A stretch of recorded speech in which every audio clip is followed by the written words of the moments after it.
This is not financial advice. The Bitcoin Source is an educational platform, not linked to any financial institution. The content of our podcast is solely for information and should not be seen as an offer to buy, sell, or hold Bitcoin or other financial assets. Consult a financial expert before investing. While our guests share their personal views, these may not always align with those of the Bitcoin Source.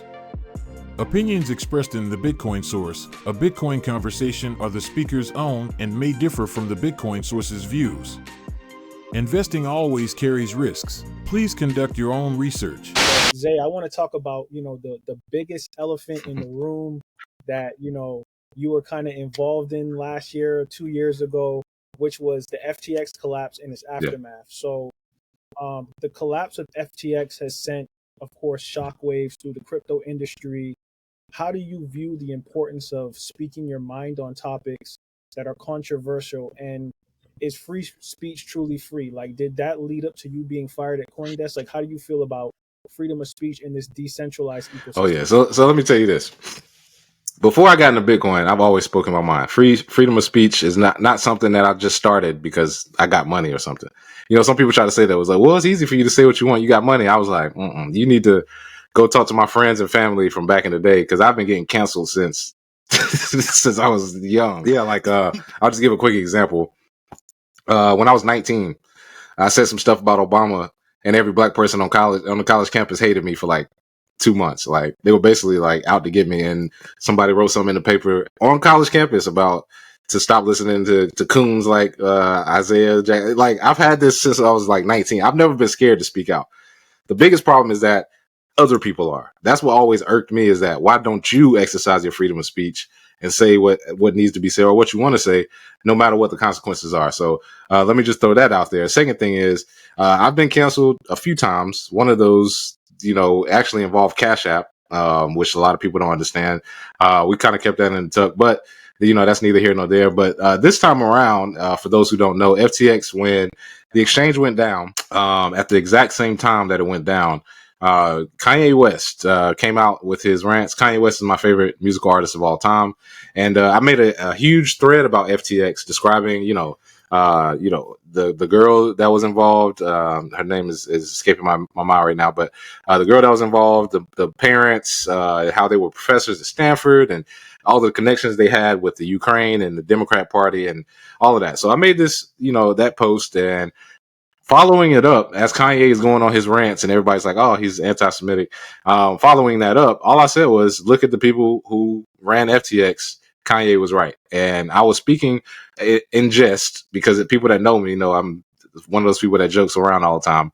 I didn't think it was a Friday. This is why I always joke. I got fired on my day off, because it was like Friday. It was literally a Friday. I was sitting in my backyard, enjoying the sun, tweeting, chilling. I'm just literally legs laid out.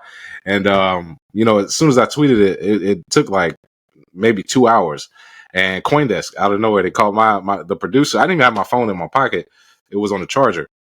I go in and I had like 12 missed calls from the producer. And she's like, please tell me you got hacked. Please tell me something happened. That was you that tweeted that? You tweeted blah, blah, blah, blah, blah, blah, blah, blah. And I'm just like, hold up, calm down. First of all, I will say I was in the backyard smoking weed, so I was already kind of mellow. I was like, first of all, calm down. I was like, I don't even know what you're talking about. Like, she's just going off on whatever. And, she's cool. I don't have any problems with her. But as she's saying it, I'm like, hold up. Are you talking about the Kanye was right tweet? Because I really didn't think anything of it. Again, I'm laughing. I'm in the background. It's just chilling in my backyard. It's whatever. So I look. I take my phone. I look. And it's... man, it was, it was like a dumpster fire. I'm talking about just all the hate you can imagine, DMs and all of the fallout from that. And people were saying you're anti-Semitic and you hate Jewish people and you don't want to, one dude even came out and it was like, you're not even going to tell us your real name, blah, blah, blah. You got Bitcoin Zay and this and that, show your face. And people were like, he has a whole book with his name on it. He's not hiding. Trust me. I was like, that's the one thing I'm not going to do. I'm not hiding anywhere. So it was a big fallout from that. I did that night, just to be transparent, I did a 5-hour Twitter Spaces. My first. How do you feel you hurt people?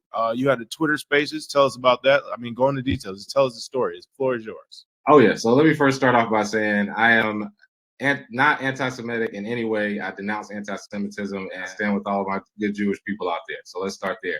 Second thing is, I don't know how I got fired on my day off, like Craig. My first Twitter Spaces ever. It was for 5 hours. I went from 8 to 1 in the morning, answering questions, letting people come on and say what they wanted to say and tell me where I was wrong or tell me if I should have did something. But again, it started out in just like some other stuff. But you can ask Lamar. Me and Lamar had a long conversation about that. And he was like, I wish people knew you in real life, because they would understand, like, you used to do stand-up comedy. You're a fun guy to be around. Nothing you do is really malicious, but they took it that way. So in light of that, I got fired from CoinDesk, sure, but it was one of 12 jobs I have. I didn't really miss the money aspect of it.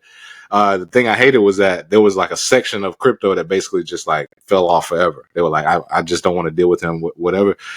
Which was fine. It happens, but it's a year and some change now. It's happened, and the things that I stated in response to it, I just didn't feel like going back that route, because there's some people that's real sensitive. I really can't do anything about how they feel.